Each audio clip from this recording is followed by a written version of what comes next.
listening to what the researchers are saying, but also crucially listening to the experts by experience. What they've come up with is so compelling. It's by far the best representation I've heard of what these experiences are like.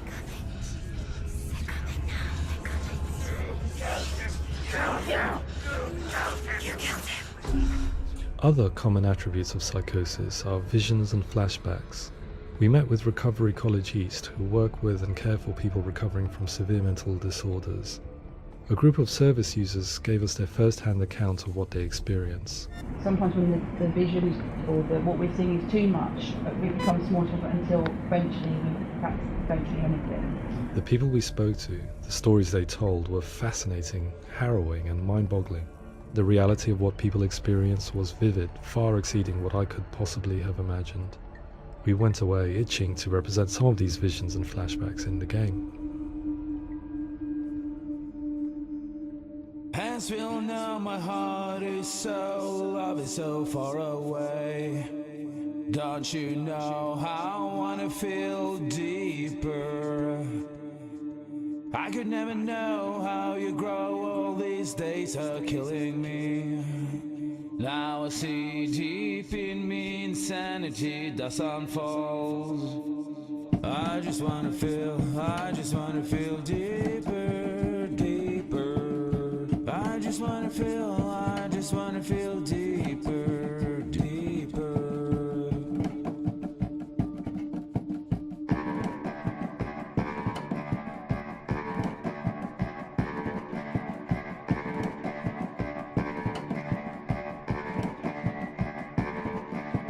As we all know, my heart is so, love is so far away. Don't you know how I wanna feel deeper? I could never know how you grow, all these days are killing me. Feel like this, read like this, I just wanna live, that's all. I just wanna feel deeper, deeper. I just wanna feel deeper, deeper.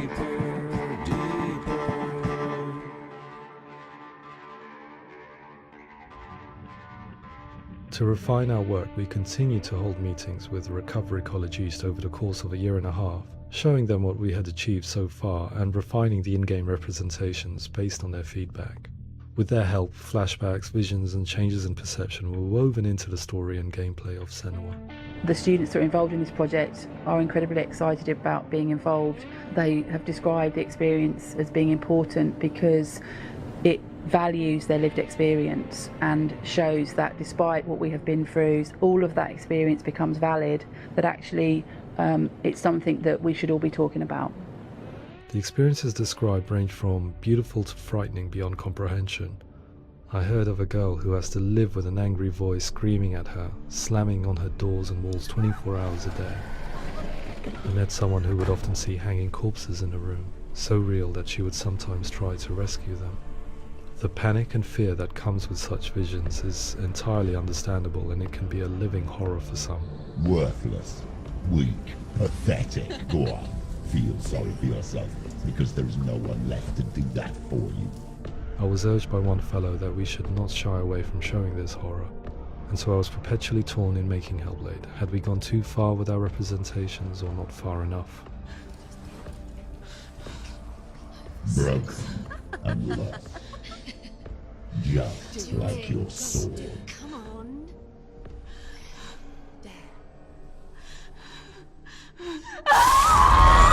In some ways, voice hearing and visions were the low-hanging fruit, so to speak. There's another aspect of psychosis that is much harder to explain, but one that I think video games are uniquely able to represent, which are often called delusions. People begin to see patterns in the world. They begin to link things that most people wouldn't link. Most of the things that we might think would be coincidence or, not worth commenting on. Nevertheless, that might have a particular salience or importance for them. One individual described how everyday words, sounds, colours and objects were steeped in meaning to him, forming a strange and sinister puzzle that he was determined to solve but could not quite get to the bottom of. It's not just brain dysfunction. It's not like the system shut down. It's actually an incredibly creative process. The person creates a world populated with voices and phantasms and terrors, and they're completely immersed in it. They believe in it. We often invite people into the studio to play the game. In one of our playtests, they played through much of the game, making associations between runes, secret messages, and the threat of darkness that stalked them. There are many things that happen in the world of Hellblade that make perfect sense within the context of Senua's mind. The dark rot that's killing her slowly from within, the secret runes of the gods that block her path to Helheim, and strange associations that exist in the game to confuse you. To complete Senua's quest, you have to internalize and accept the logic and meaning behind these things to progress. Afterwards they said that they didn't see much evidence of mental illness in the game. People with delusions of all sorts would argue the same thing, that they are not aware of their experience being abnormal in any way. I need this sword. It's important. Representing perception changes and thinking patterns within Hellblade gives us a set of symptoms common in psychosis. But people with lived experience were keen to emphasize another point, that it is wrong to define a person by their symptoms. Quite often, the illness comes not from the symptoms, but from the stigma, isolation and mistreatment that comes about from the rest of society. They say that I'm cursed. What if they're right? I needed someone to portray Senua, someone who could believably internalize her suffering.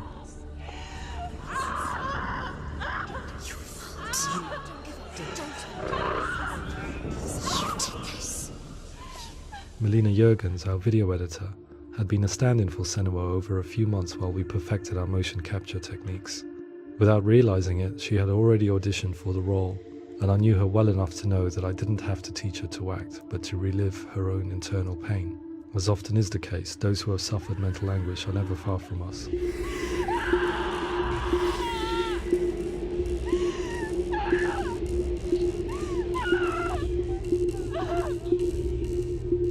My hope is that by creating a compelling and aspirational character in Senua who feels very much real, albeit in a fantasy setting, we can provide a lens into her reality, a different one to yours, and this is where storytelling comes into play. I imagined her life based on common threads in real people's lives. She was always prone to psychosis as a child. Her mother Galina also heard voices and had visions, so perhaps there was a genetic aspect.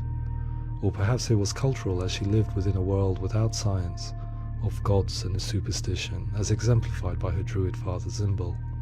Psychosis developed in her late teens to early 20s and was exacerbated by stigma and isolation at the hands of the clansmen and her father. This darkness. It's spreading. The trauma of seeing her lover Dillian sacrificed tips her over the edge, making her remodel her reality around a concept that connects everything: the darkness. So the question, is what Senua experiences real? Can only be answered by saying, yes, it is real. It is her reality. All of her suffering will have been for nothing.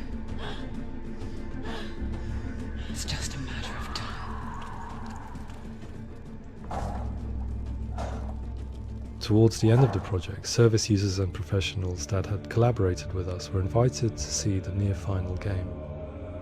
It was a chance to see if the game had reflected their views or if it had misrepresented them. For me, being involved in especially developing Senua's character has been really important, and being able to bring in my perspective and what I see and what I hear, and having that built into the game has been a real privilege. It's gritty and it's meaty, and there are some tough subjects in there that are being tackled with honesty.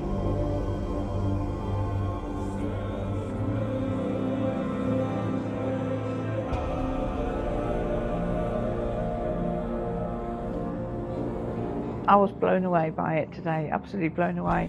It was just fantastic to get the opportunity to use our lived experience in a very creative way.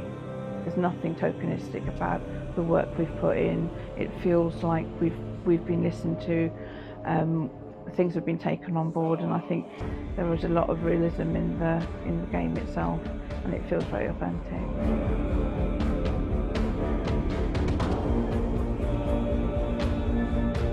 Hellblade will give people a good experience of what it's like to hear voices and have those experiences.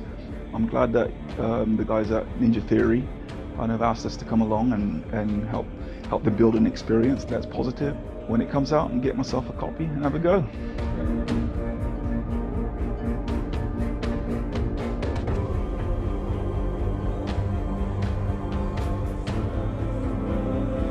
I think all the way through I was really inspired by how the conversations have translated into the game in a way that I think I didn't imagine was possible. So wonderful, really wonderful.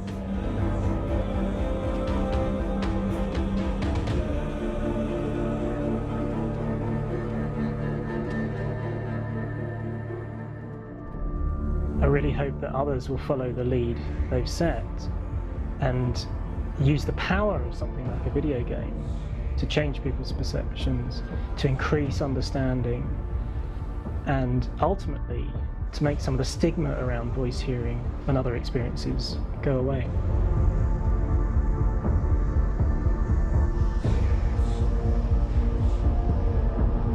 For me, it was really exciting to see something that I explore scientifically being represented so beautifully in a character who's trying to penetrate the mysteries of the environment in which they've been placed, with all of this strange uncertainty and noise and conflicting information that they're getting. I'm very excited by this way of trying to represent mental illness, because I think it actually might be offering us insights that we wouldn't get from pure scientific explorations, and actually giving us quite an empathic view of what it might be like.